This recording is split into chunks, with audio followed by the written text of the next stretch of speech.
way. When I'm upset, I would say things like that. When I think most parents do when Sure. they're frustrated with their teenagers. And just adjusting my language, just remembering what it feels like when maybe my spouse tells me, well, you should have done it this way. Oh, I don't like the way that feels. I don't like even when I tell myself, well, it's basically saying you did it wrong. Either you're going to do it wrong or you did do it wrong. Shame, shame, shame.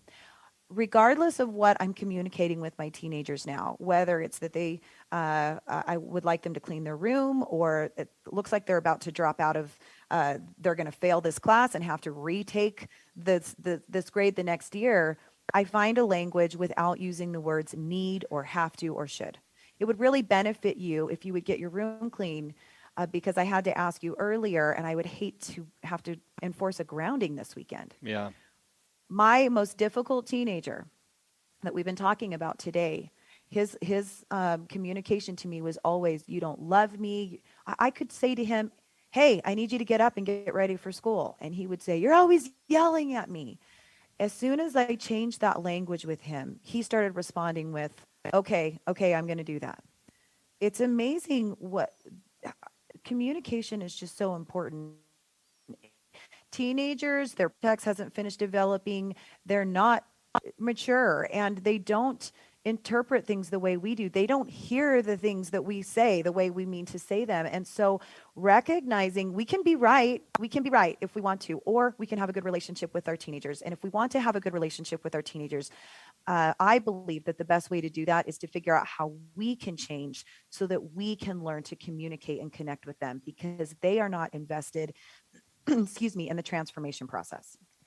Such a great point. It reminds me too when we try to communicate via text that is oftentimes misinterpreted for the worst always, right? That we really need to be Yes. careful what tools we use to communicate that message, because I just had the same thing with my brother. He's like, "You're always so curt with me, like, why don't you just say hi?" I'm like, "I'm sorry, you're right. The text does not, convey my personality or my mood at the time, and we have to be careful of that too." Definitely. And that's why, and that's how teenagers are learning to communicate, which, by the way, is another reason I really believe they're feeling so isolated. My teenagers would after school meet their friends to go to the movies. And then at 8 o'clock, they would all go home because they couldn't think of anything to do on a Friday night. They would go home and then they would just talk to each other online. Yeah. Teenagers today would rather stay in their room by themselves on their phones than go out when they're invited to go somewhere. But then they're the most depressed generation of teens we've ever seen. They don't know what's best for them. So we as parents, we really would benefit from figuring out more creative ways to get our teens out there. My oldest teenager who was suicidal, it was a full-time job for me. Every Friday and Saturday, I was trying to figure out how to put something together, where to drive him. I drove all the carpools to and from. I was so invested in keeping him healthy emotionally, Mm. because when he was home alone and he felt like he had no friends, that's when the cutting would start. And so it's not easy when your teens are struggling. It really takes a lot of work to be right there all the time. I feel like I was constantly diagnosing his mood and his thought process because he's not telling me. Yeah. You've Hmm. mentioned cutting a few times as it's just another thing. Not negative. I mean, it is a thing, but in my youth, Hmm. it didn't even exist. Right now, it's a Yeah. common. We all know what cutting is. It's just crazy how we've evolved. Just to wrap things up a little bit, a couple more questions for you. But can you tell our listeners maybe some of the signs to look out for when a teen is in trouble, and then maybe a couple immediate fixes for that, or ways that they should address it? Yeah, it's a great question, and it can be a little bit complicated because, Sure. as you mentioned, with cutting is so popular right now. I have a handful of teens that are cutting, and and most of them have no intention of ending their lives. They cut as a buffer. Hmm. They cut because other teens cut. They're watching people cut online, and it's become popular to have cut marks on your body, which is really unfortunate. And when I talk to my teens about the process of what happens in their mind and their emotions when they cut, They cut because it's the only thing that feels good to them in that Mm. moment. And it lasts about an hour. And then, that feeling dissipates and they're back to feeling terrible again. So it's just like you or I might go eat ice cream or binge Netflix or whatever it is you do when you're buffer, they cut.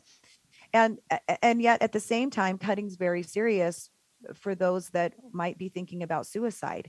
And personally, I don't believe that a teenager will be honest with their parent when they're cutting. I don't think most parents are going to know the difference.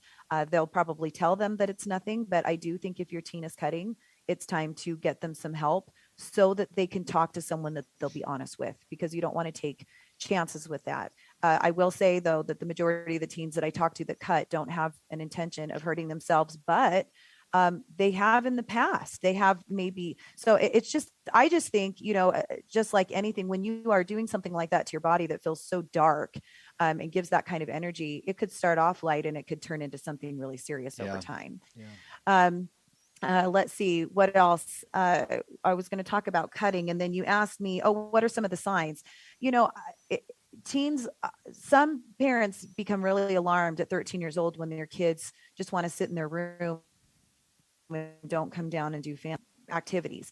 And I think that's pretty normal for teens to want to isolate. And so again, I think that that's one of the signs. I don't want parents freaking out because their teens are in their room all day. But I think if you see a drastic change in your teenager, if you see that they had an interest in something before and all of a sudden they don't, I think that it's at least reason to raise an eyebrow and be a tiny bit concerned. A lot of times teens that are in an real need of help, of serious help, they don't enjoy anything. They don't want to go out to eat with their family. It doesn't matter if it's their favorite food. Where they used to have friends, they'd rather stay in their room and never go out with those friends anymore. If you see significant changes in your teen like that, I think the answer is always to start getting them help. I will tell you, I firmly believe that every teenager needs someone to talk to, a life coach. So as soon as you start, I think if you can catch it early, it's usually around that 11, 12, 13-year old age. If you could just, even if they're not going to want to go, they don't want to go, just give them someone to talk to, communicate with the person that they're talking to. Maybe it's even just a church counselor so that you can get some feedback, get them some tools and skills, whether they take a class or they talk to someone who understands mind management. You don't have to do one-on-one coaching. You can just do some workshops just so they have a way to process through negative emotion. Because one thing I'll tell you is that there is no teenager that knows how to do that. Most parents don't know how to do that. And this day and age, with the influences around them and all out here, I know we were talking before the show started that you have a high suicide rate in Montana in your area. This Queen Creek High School right by my house has the highest suicide rate Mm. in the entire area of Valley where I live. I have a niece that committed suicide that went to that high school 4 years ago. And it's a huge problem over here that we're trying to combat. And at that school, I coach some of the kids at that school. The things that they are being exposed to and are being pressured. I have this tall 6'2" boy, ninth grader, comes in, and everyone there identifies as being bisexual because The thing. that's the cool thing. And so even though he's identifying as being bisexual, he is being pressured into pretending that he's gay, acting gay. And I can't speak for everyone at that school, but what he's telling me and what a couple other kids have told me is that the boys at that school like to pretend that they're gay in lots of different flamboyant ways, I suppose, and that he doesn't want to do it, but he does it anyway. And Mm. he comes home feeling really not good about himself because he doesn't think he does it well and he doesn't like doing it.